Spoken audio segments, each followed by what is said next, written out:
ఈరోజు దేవుని వాగ్దానము. నీకు వాగ్దానం ఇచ్చిన దేవుడు నమ్మదగిన వాడు, విడవడు, ఎడబాయడు. Praise the lord. అందరూ బాగున్నారు కాదు.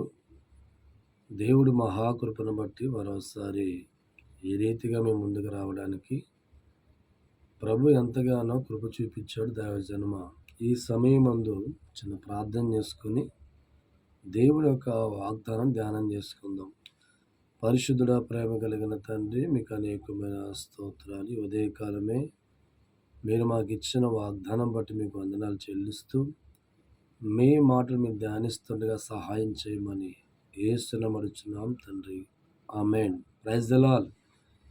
ఈరోజు దేవుడి యొక్క వాగ్దానం మనం ధ్యానం చేసుకుందాం. ప్రతి మనిషి కూడా చాలా సందర్భాల్లో కొన్ని కుటుంబాలు మాట్లాడుతూ ఉంటాయి. ఏమనంటే, నలుగురు కూడా మేము కష్టపడుతున్నామండి, కానీ పైసా మిగులుతలేదు. నలుగురు కష్టపడుతుందంతా కూడా అప్పుల పాలైపోతుంది, రోగాల పాలైపోతుంది.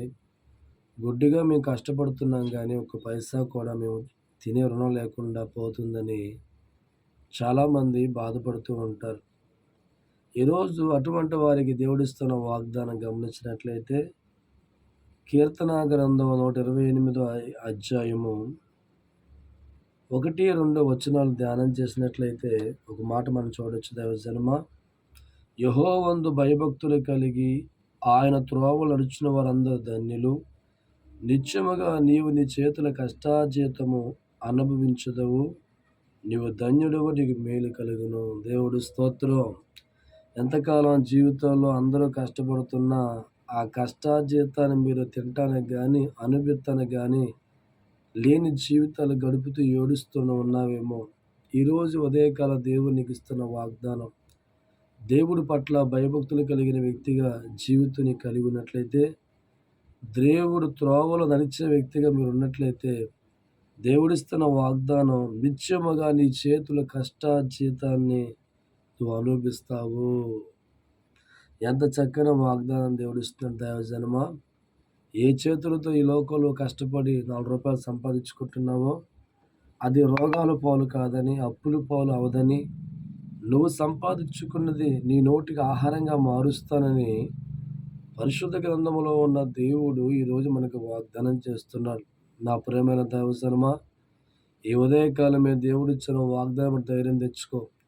ఎంతవరకు జీవిత కాలంలో ఎంతమంది కష్టపడుతున్నా అప్పులకి పరిమితం అయిపోతున్నాయేమో, ఎంతమంది కష్టపడుతున్నా రోగాలకి పరిమితం అయిపోతూ, ఒకవేళ మేమందరం కష్టపడుతున్నాం, మా కష్టార్జిత అనుభవించే స్థితి మాకు లేదని ఏడుస్తూ బాధపడుతూ ఉన్న పరిస్థితుల్లో ఉంటే, చక్కని వాగ్దాని ఉదయకాలం నీ ఇంటికి వస్తుంది. నీ చేతుల కష్టార్జితం అంతా కూడా నువ్వు అనుభవిస్తావని దేవుడు మాటిస్తున్నాడు. నా ప్రియమైన దైవజనమా, దేవుడి పట్ల భయభక్తులు కలిగిన వ్యక్తిగా మనిషి జీవితం మార్చబడితే, దేవుడు త్రోవలో నడిచే వ్యక్తిత్వం నడిచేవారిగా మార్చగలిగితే, దేంట్లో నువ్వు కష్టపడుతున్నావో దాన్ని అభివృద్ధి పరుస్తాడు. అభివృద్ధిపరిచిన దేవుడు నీ కష్టాన్ని అప్పుల పాలు, రోగాల పాలు అవ్వకుండా దేవుడు నీ నోటికి ఆహారంగా నువ్వు ఏది అనుకున్నావు ఆ స్థాయికి దేవుడు అనుగ్రహిస్తాడు అనే చాలా సత్యం. చూడండి, ఇక్కడ మరి యోబు గ్రంథంలో దైవజనమ 1 అధ్యాయము 9వ వచనములో ఒక చక్కని మాట మరి దేవుడు రాయించాడు. అది గమనిద్దాం ఒకసారి. యోబు గ్రంథం 1 అధ్యాయము 9వ వచనం. అపవాది యోబు ఊరికనే దేవుయందు భయభక్తి గలవాడైనా, నీవు అతనికి, అతని ఇంటి వారికి, అతని కలిగిన సమస్తము చుట్టూ కంచి వేసదు కదా. నీవు అతని చేతి పని దీవించుట చేత అతని ఆస్తి దేశములో బహుగా విస్తరించమన్నది.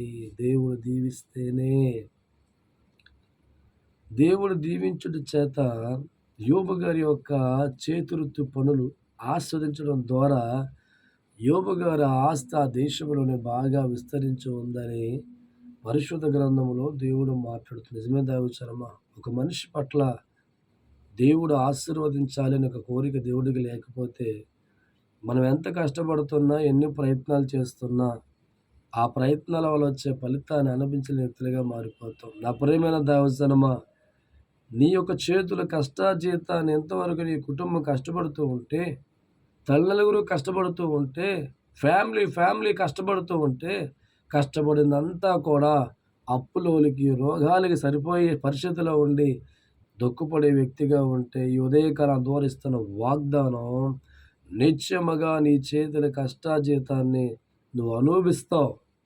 నువ్వు ధన్యుడు, నీకు మేలు కలుగుద్దని ప్రభువు మాట్లాడుతున్నాడు. భయపడకు దైవజనమా. దేవుడిచ్చిన వాగ్దానం చేతపట్టుకొని, దేవుడి పట్ల భయభక్తులు నేర్చుకొని, ఆయన త్రోవలో జీవితాన్ని కట్టుకొని వెళ్ళే వ్యక్తిగా నువ్వు మార్చుకుంటే, ఇక నుంచి నీ జీవితంలో ప్రతీది కూడా దేవుడి కృపచేత నువ్వు ఆశీర్వాదం చూస్తావు, మేలుతో నింపబడతావు, అద్భుతాలు పొందుకుంటావు. నీ కుటుంబం కష్టపడుతున్న కష్టార్జితాన్ని మీరు అనుభవిస్తారు. అన్ని విషయాల్లో కూడా మేలు జరుగుద్ది. అటువంటి దీవెన మీకు, మీ కుటుంబాలకు లభ్యమవును గాక. ఇంకెందుకు ఆలస్యం? నాతో పాటు మోకరించి ప్రార్థనలు ఏకీభవించండి.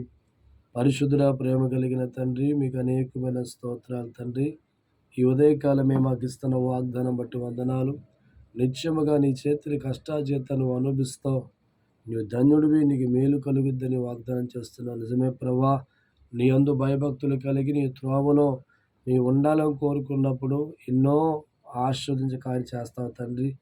ఈ వాక్యాన్ని విని ఎంతమంది ప్రార్థనలు ఏకీభవిస్తున్నారో ప్రతి కుటుంబాన్ని మీరు జ్ఞాపకం చేసుకోండి. ఒకవేళ ఎంతవరకు నాయన నలుగురు కష్టపడుతున్నా ఆ కష్టార్జితం అనుభవించలేని పరిస్థితుల్లో ఉంటే, ఈ దినము నుంచి నాయన వారు కష్టపడుతున్న దాన్ని వారు అనిపించే పరిస్థితి దయచేయండి తండ్రి. ఎంతమంది బిడ్డలు లేకున్నారో వారి బిడ్డలు దయచేయండి. ఎంతమంది వివాహం కాకున్నారో వారికి వివాహం దయచేయండి. ఎంతమంది పాడి పంట వ్యవసాయంలో మేలు కోరుతున్నారో వారికి మేలు దయచేయండి. ఎంతమంది ఉద్యోగాలు లేక విశ్వాసముతో ఈ ప్రార్థనలు ఏకీభవిస్తూ ఉద్యోగాలు దయచేయండి. మోటార్ ఫీల్డ్, వ్యవసాయం ఫీల్డ్ పనిచేసే వారందరూ ఆశీర్వదించండి తండ్రి. ఆసుపత్రి రోగులు కూడా స్వస్థపరచండి. దేశ సరిహద్దు సైనికులు రక్షించండి.